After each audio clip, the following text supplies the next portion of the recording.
quick warning guys, this video, or might be part 2 version video, is going to be it's going to be quite a dark slash sad story time. Bring it back.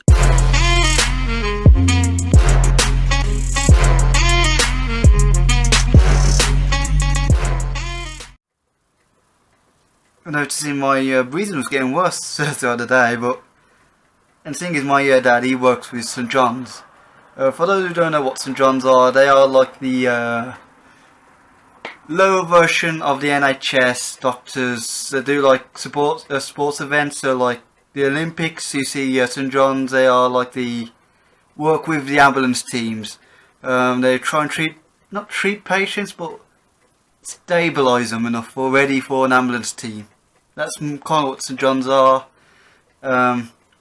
But yeah, my dad, he's managed to get like one of those what they call the oxygen scanner things. I don't know.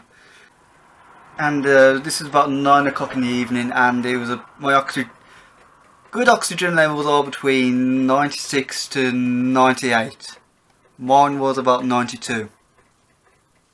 I do have very mild asthma, so it was at quite a worrying time. Then by 9 o'clock, was it by 9? 10. It was 10 o'clock. We tested my oxygen again, and it dropped to 83. Yeah. So of course we instantly phoned 111. Again, for those who don't know what 111 is, 111. It's the British version of you got 999, which is emergency. You know, like I've been stabbed, shot, I've been heavily injured, I've been in a car accident or seen a car accident. We need an emergency team now. 111 is, I'm not sure if I need to go to hospital or I need to see doctors. So, you know, they're like the in-between of, yes, you need a hospital, or no, you just need to take some paracetamol, you'll be fine, or you just need to see a doctor, they'll help you there. Of course, recently they're more determined whether if you got corona or not. Anyway, so we phoned them up, told them what happened, including the morning of my loss of my brother, this cold that we've got, symptoms. So she said we have to put you through a specialist as soon as we can. He will phone you. This was about half hour later. Now some of you might think, half hour later? Oh my god, that is too long. To be fair, the NHS are dealing with a lot, and I mean a lot. So, you know, I don't mind if it even took an hour, even 2 hours. I wouldn't mind. But yeah, so a specialist got to me, told them the symptoms, what's happened, and, you know, same story. She basically replied saying, phone 999, you're going to need an ambulance team to check you out. Of course, at this time, I'm to myself. You know, because I really didn't want to get to the hospital. But, of course, doctor's orders, follow the orders. So I phoned, well, I didn't phone, my mum did. So an ambulance team came in. This was about like 11 o'clock at this point. At night. This is 1 in the morning. This was like at night now. Ambulance team came down. They was testing my oxygen. It was about 83 then. That was it. It was about 89 when my dad checked or something like that, and it went to 83. I know that was the lowest anyway. So they took me into the hospital. Yeah, I ended up in the hospital. That was for fun. The first main mission was to get my breathing sorted, so they're putting me onto different oxygen machines and blood tests. Literally, have I got a scar? Yeah, I've got. Can you see? Probably not. But yeah, I've got markings. I've got bruises still. Yeah, there've been a lot of blood tests and tubes, literally in arms. And sorry if I'm kind of shaking a bit. On the second day in hospital, they checked if I had corona. So they had to get this very long, not earbud, but I can't explain what it is, into the mouth. They done one for the nose. Later that day, we got the results, and they came back positive. I had corona. So that would explain the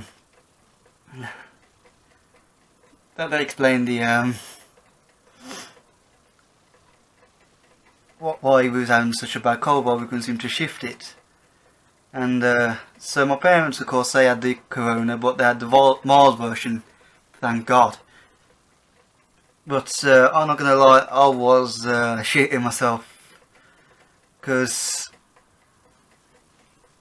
I was surrounded by people, like the NHS staff. I must admit, the NHS was amazing, literally. I can't thank them enough for what they've done.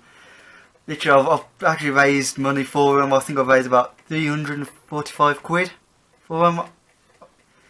To a lot of people, that's a lot of money, but to me, I don't think that is enough. I just want to get raised more for them. It's literally, they deserve a lot more.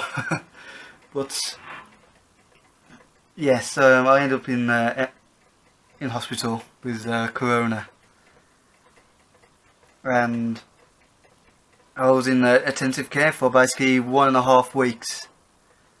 And during those 1.5 weeks, I basically couldn't eat at all. Literally, I couldn't eat full stop. This is while I was also still mourning for my brother.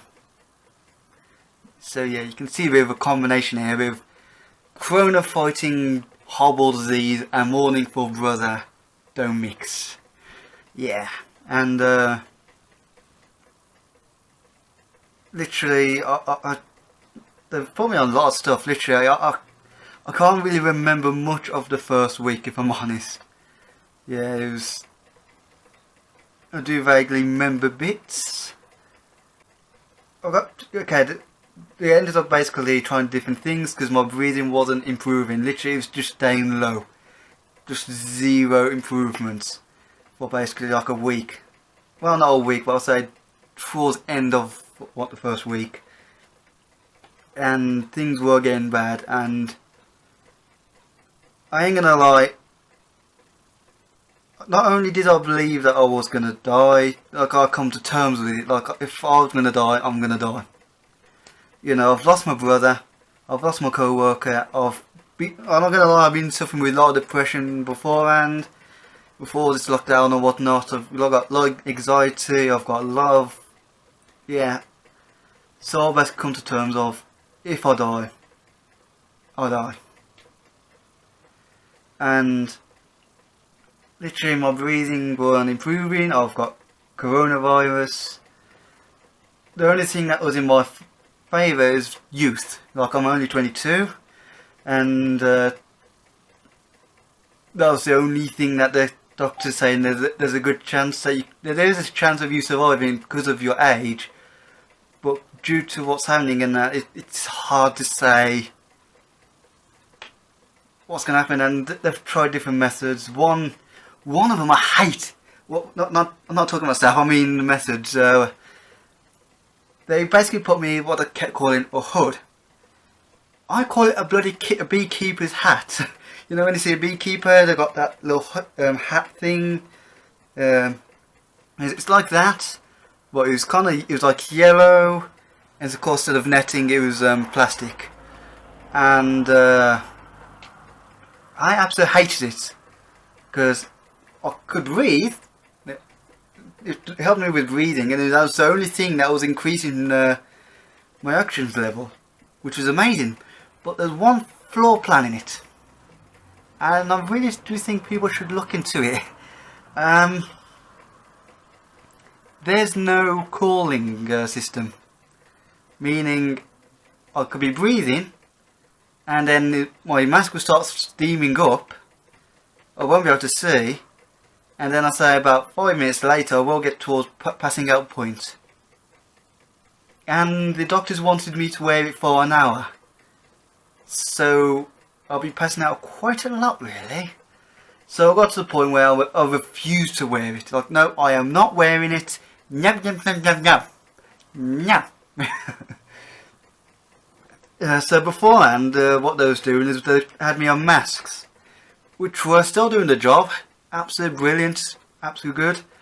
However, there was one problem. Literally, the mask was so tight, and apparently it was an extra large, which even the doctor said that was a bit bullshit. And that's where this came from. Now, this is a huge improvement. It's shrunk a hell of a lot.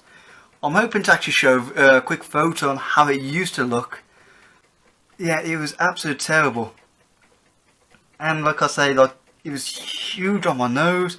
The doctors got to the point of they was really worrying.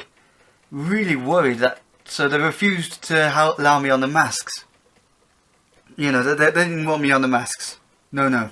And I refused the hood. Which left the doctors and the consultants deciding, and there's only one alternative. Days, think of me if ever you're afraid.